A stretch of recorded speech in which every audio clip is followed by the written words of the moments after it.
હવામાન વિભાગ દ્વારા સુરત સહિત દક્ષિણ ગુજરાતના અનેક જિલ્લાઓમાં ભારેથી અતિભારે વરસાદની આગાહી કરવામાં આવી છે। 3 થી 5 જુલાઈ સુધી રેડ એલર્ટ અને ત્યારબાદ 6 તથા 7 જુલાઈ માટે ઓરેન્જ એલર્ટ જાહેર કરવામાં આવતા સુરત જિલ્લા ડિઝાસ્ટર વિભાગ સંપૂર્ણ એલર્ટ મોડમાં આવી ગયું છે।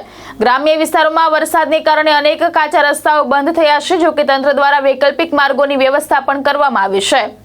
હવામાન વિભાગ દ્વારા સુરત સહિતના જિલ્લાઓમાં 3 થી 5 જુલાઈ સુધી રેડ એલર્ટ અને 6 થી 7 જુલાઈ સુધી ઓરેન્જ એલર્ટ જાહેર કરવામાં આવ્યું।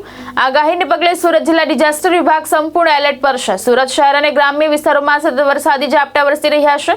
ગ્રામ્ય વિસ્તારમાં ભારે વરસાદના કારણે 20 જેટલા કાચા રસ્તાઓ બંધ કરવામાં આવ્યા। જો કે વાહન વ્યવહાર માટે વૈકલ્પિક માર્ગોની વ્યવસ્થા કરવામાં આવી છે। તંત્ર દ્વારા નાગરિકોને ભારે વરસાદ દરમિયાન સાવચેતી રાખવા, નીચાણવાળા વિસ્તારોમાં જવાનું ટાળવા અને જરૂરિયાત સિવાય બહાર ન નીકળવાની અપીલ કરવામાં આવી છે।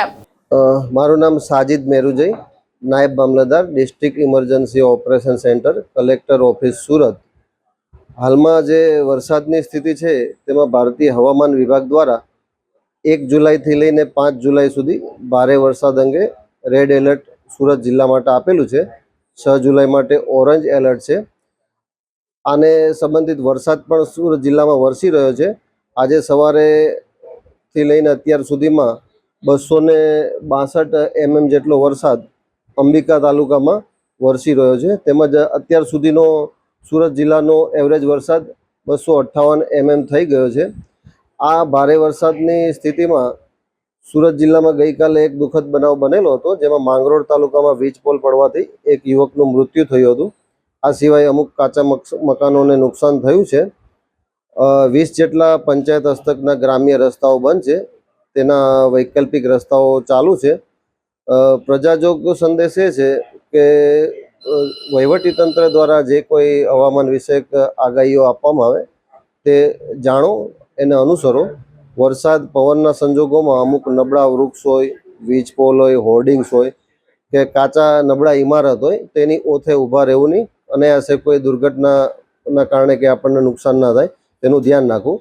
હાલમાં સુરત જિલ્લાના તમામ નદી અને ડેમો અને જળાશયો ભયજનક સ્થિતિથી નીચે છે। જ્યારે પણ એમાં વધુ પાણી આવે ત્યારે આ નદીમાં વગેરેમાં જવું નહીં। આ સિવાય આપણે સુરત જિલ્લા વહીવટીતંત્ર તરફથી તમામ તૈયારીઓ થઈ ગઈ છે। સુરત જિલ્લા કક્ષાનો કંટ્રોલ રૂમ ચાલુ છે, તમામ તાલુકા કક્ષાના કંટ્રોલ રૂમ ચાલુ છે। અગત્યના જેટલા લાઇન ડિપાર્ટમેન્ટ છે, પોલીસ વિભાગ, વન વિભાગ, એમના તો રાબેતા મુજબ 24 કલાકના કંટ્રોલ રૂમ ચાલુ છે। સુરત જિલ્લામાં એનડીઆરએફની એક ટીમ ઓલપાડ તાલુકામાં ડિપ્લોય કરવામાં આવેલી છે। એસડીઆરએફની એક ટીમ માંગરોળ તાલુકામાં ડિપ્લોય કરવામાં આવેલી છે। સુરત વહીવટીતંત્ર સંપૂર્ણ રીતે સજ્જ છે। ભાવેશ ઉપાધ્યાય, દ્રષ્ટિકોણ ન્યૂઝ, સુરત।